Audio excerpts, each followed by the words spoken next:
ADC ভোটের counting সেন্টারে পর্যাপ্ত নিরাপত্তার ব্যবস্থা সহ 5 দফা দাবিতে সরব রাজ্য বামফ্রন্ট। রাজ্য নির্বাচন কমিশনারের নিকট ডেপুটেশন। নির্বাচনোত্তর হিংসা হাঙ্গামা ঠেকাতে আগামী 2 মাস রাজ্যে কেন্দ্রীয় বাহিনী মোতায়েনের দাবি।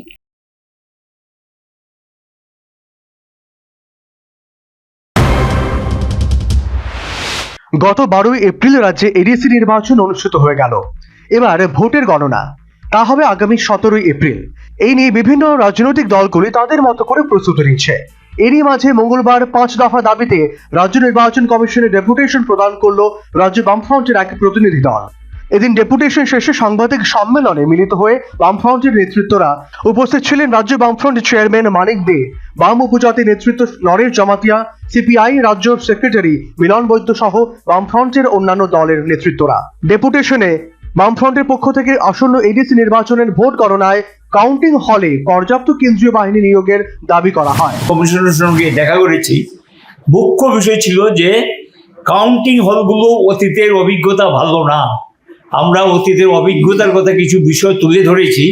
এই রাজ্যে যেটা শুরু হয়েছিল প্রথম 1988 সালে ভোট গণনা কেন্দ্রে কারচুপি করা এবং ক্যাপচার করা, এটা পরবর্তী সময়ে কিছু কিছু আমাদের রাজ্যে যেটা হয়েছে সেগুলো বিশেষ করে জোট আমাদের দৃষ্টান্ত কংগ্রেস এবং টিউজেসের যে সরকার, বিজেপি নেতৃত্বাধীন সরকারের সময়কার ঘটনাগুলো তুলে ধরেছি। আমরা বলেছি কাউন্টিং হলগুলোর প্রিমিসেস এরিয়া, চত্বর যেটাকে বলা হয়, এবং আউটসাইড ইনসাইড এখানে সেন্ট্রাল প্যারামিলিটারি ফোর্স দিতে হবে এবং কেন্দ্রীয় নিরাপত্তা বাহিনীর অধীনেই, যাতে ভিতরের নিরাপত্তা বাইরের নিরাপত্তা নিশ্চিত করা হয়, এটা সম্পর্কে আমরা দাবি জানাইছি। রাজ্য বামফ্রন্ট চেয়ারম্যান আরও দাবি করেন কাউন্টিং হলের বাইরে এবং ভেতরেও সিসিটিভির বন্দোবস্ত করতে হবে।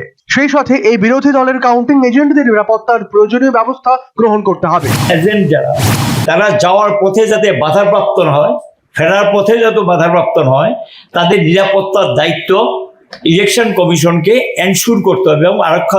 আর কাউন্টিং হলের ভিতরে কোনো অবাঞ্ছিত ঘটনা যাতে না ঘটে তার জন্য সিসিটিভি ফিট করতে হবে এবং বাইরেও থাকতো, আউটসাইড ইনসাইড বোথ সাইড, সেখানে সিসিটিভি ব্যবস্থা করতে হবে। রাজ্য বামফ্রন্টের পক্ষ থেকে আরও দাবি করা হয়েছে কাউন্টিং হলে যতগুলি কাউন্টিং টেবিল থাকবে, প্রতিদ্বন্দ্বী প্রত্যেক রাজনৈতিক দলের ঠিক ততজনই কাউন্টিং এজেন্ট ছাড়া অতিরিক্ত 2-3 জন পরিবর্তক কাউন্টিং এজেন্ট যেন রাখা হয়।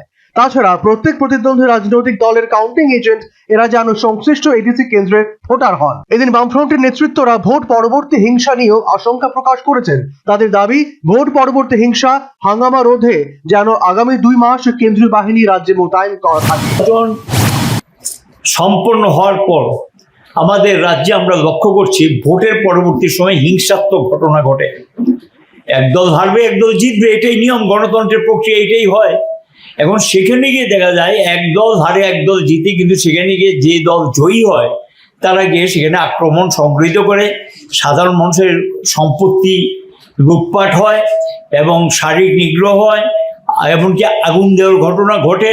এটা আমাদের রাজ্যে আমরা লক্ষ্য করেছি, বিভিন্ন নির্বাচনের পরে এগুলো হচ্ছে। আমরা বলেছি মিনিমাম 2 মাস সেন্ট্রাল প্যারামিলিটারি ফোর্স যাতে আমাদের রাজ্যে এবং সতর্কতামূলক ব্যবস্থা হিসেবে, প্রিকশনারি মেজার্স হিসেবে সেখানে নিরাপত্তা ব্যবস্থাপনা যাতে থাকে, সেটা আমরা আমাদের দিক থেকে দাবি জানিয়ে বলেছি। ভোটের পরেও যাতে এই বাহিনীগুলোর টহলদারি অব্যাহত থাকে এবং পুলিশও যাতে সেখানে সক্রিয় ভূমিকা গ্রহণ করে।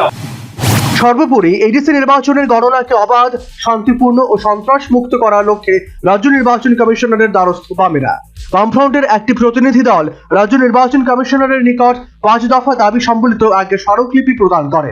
এই ডেপুটেশনে মূলত ভোট পরবর্তীতে হিংসা রোধ এবং গণনা কেন্দ্রে পর্যাপ্ত নিরাপত্তা নিশ্চিত করার উপর জোর দেওয়া হয়েছে। Bureau report, news vanguard.